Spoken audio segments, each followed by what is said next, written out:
Red flag ল'ৰাবিলাকৰ এইটো quality আছে, কোৱালিটি বুলিয়ে কৈছোঁ, সিহঁতে বহুত বেছি অকস্মাত এটেনশ্যন দিয়া ষ্টাৰ্ট কৰি দিয়ে। অকস্মাত তুমি ৰিলেশ্যনশ্বিপৰ ষ্টাৰ্টিঙত যেতিয়া সিহঁতৰ লগত আহিবা, সিহঁতে বহুত মানে এটেনশ্যন দিব তোমাক, বহুত গুৰুত্ব দিব। মানে তোমাৰ এনেকুৱা লাগিব যে তুমিয়েই তাৰ লাইফত ইম্পৰ্টেণ্ট আৰু পৃথিৱীত কোনো নাই, তোমাৰ বাহিৰে মানে একো নাই আৰু। তাৰ সি উশাহও নলয় মানে তুমি নহ'লে, মানে এনেকুৱা।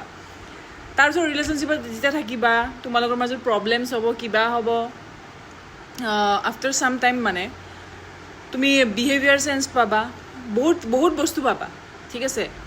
কিন্তু বেছিভাগ ছোৱালীয়ে সহ্য কৰি কিনে তেনেকৈ থাকি 1 বছৰো খেদাই দিয়ে, ঠিক আছে।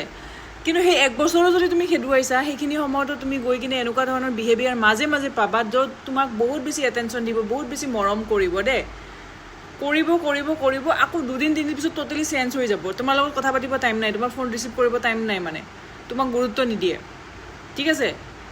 একদম ৰেচপণ্ড নকৰে, অকস্মাত ছাডেনলি মানে আহি যায়, আকৌ তোমাক এটেনশ্যন দিব, আকৌ তোমাক কিবা কিবি ক'ব, জাত চান মাৰি মৰমত কথা ক'ব, তোমাকে টাইম দিব 2-3 দিনমান, তাৰপিছত আকৌ গায়ব হৈ যায়, ঠিক আছে।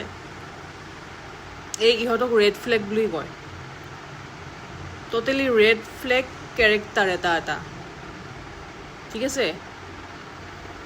এনেকুৱা ধৰণৰ পাৰ্টনাৰৰ লগত যদি ডিল কৰি আছা, যোনে কনচিষ্টেঞ্চি মেইনটেইন নকৰে, তেতিয়াহ'লে ক'লোঁ ন, লাইফ হেল হৈ যাব, বুজি পাইছা।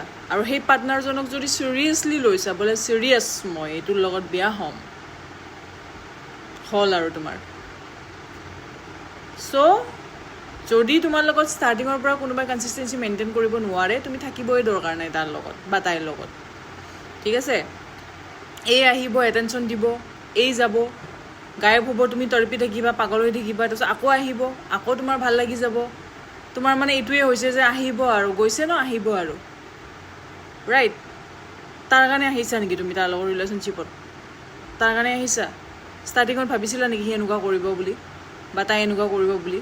ভাবাটো নাছিলা, ভালকৈ থাকিম বুলিয়ে ভাবিছিলা। তাৰপিছত কি হৈ গ'ল? তাৰপিছত ইমান কিহৰ তোমাৰ প্ৰেম? যোনে তোমাক ইমান কষ্ট দি থাকে, তোমাৰ কিহৰ ইমান প্ৰেম?